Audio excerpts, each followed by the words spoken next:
અને જો આપણા માણસ હોય તો એક જ વાર જવાના હોય. મંદિર બેઠા છે જો બફાવો કરતા મંદિર શું જવાનું? આ તો આપણે ઘરે કરીએ છીએ ને.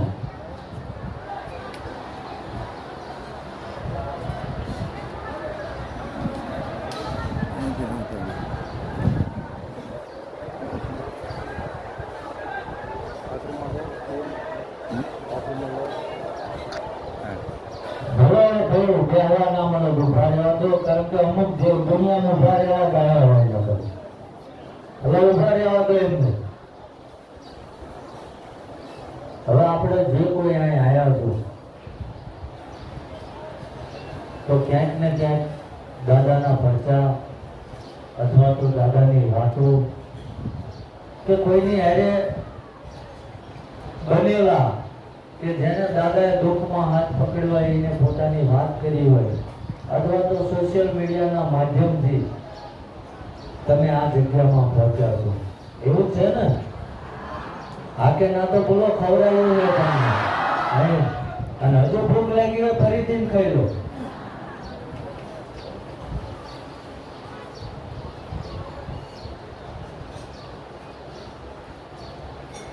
પણ સ્પષ્ટ ભાષામાં આજ મારે તમને કહેવું છે કે અમુક આઈ હું જોઉં છું રોજ અને ગમે એટલું બોલું તો કોઈના કઈ ફેર પડતો નથી કે આવો એટલે તમે સીધા દોડે મારા પગ પકડવા માટે. ઘણા તો બોલે આ બેનો હમણાં પરીક્ષાનો ટાઈમ હાલો છે કે આ મારા છોકરાને દીકરીને આશીર્વાદ આપજો પાસ થઈ જાય.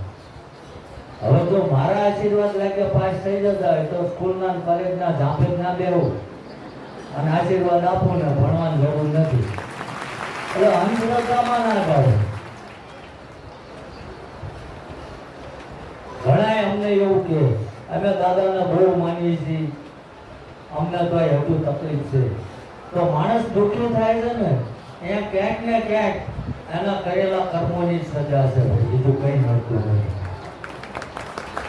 આ માણસ નથી, મેં રાતે જોયું અમે કે 3 વાગે હું હોવા જતો હતો તારે એક બેન રોવા માંડ્યા. મેં એમને 3 વાર કીધું, કેન્સર હતું કે ભાઈ મેં એમને જોયા છે, હું જાહેરમાં બધા જોઈએ કે એટલે બહાર આવું છું તો આપણને એમ કે માથે હાથ મૂકી દો, તમે આશીર્વાદ. એટલે ભાઈ તમારા બધા વતી આશીર્વાદ અપાવવા તો દાદાનો પ્રાર્થના કરો. અને તમારી પાસે કોઈની પાસે 5 પૈસા માંગવામાં આવ્યા ખરા? પાર્કિંગ થી વાહન મૂકો ત્યાં લગી પ્રસાદીની ડીશ લો, કોઈની પાસે 1 રૂપિયો માંગવામાં આવ્યો એટલે માથું ઉતારી ભોળાનાથના પગમાં નાખી દો.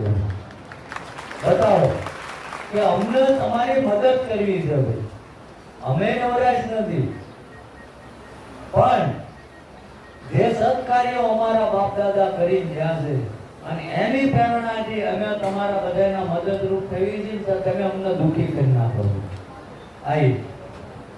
આ જે નથી સમજતા એ બધાય નહીં કે આપણે મંદિર આવ્યા છીએ. આ જગ્યા પવિત્ર, એટલી પવિત્ર ભૂમિકા છે કે જ્યાં દાદાએ પોતાના બાળપણથી લઈ પોતાના પ્રાણની આહુતિ આપી દીધી એ જગ્યામાં તમે બેઠા છો. હું નડતર રહે આપણને.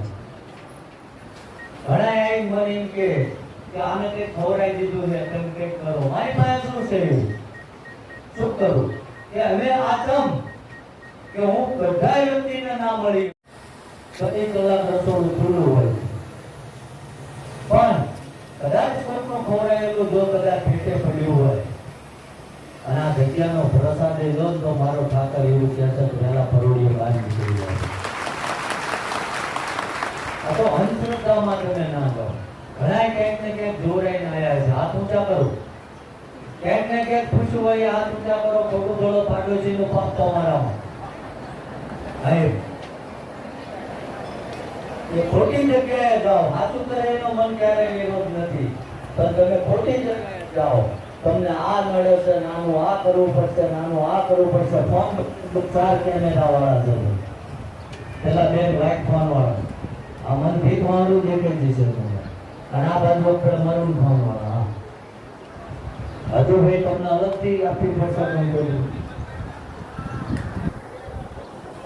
કે અમારો મુખ્ય ઉદ્દેશ એ છે, દાદાનો ઉદ્દેશ એ છે કે જે ભક્તિ જ્યાં છે જેને ખરેખર અમે કોઈ આમંત્રણ ના આપતા હોય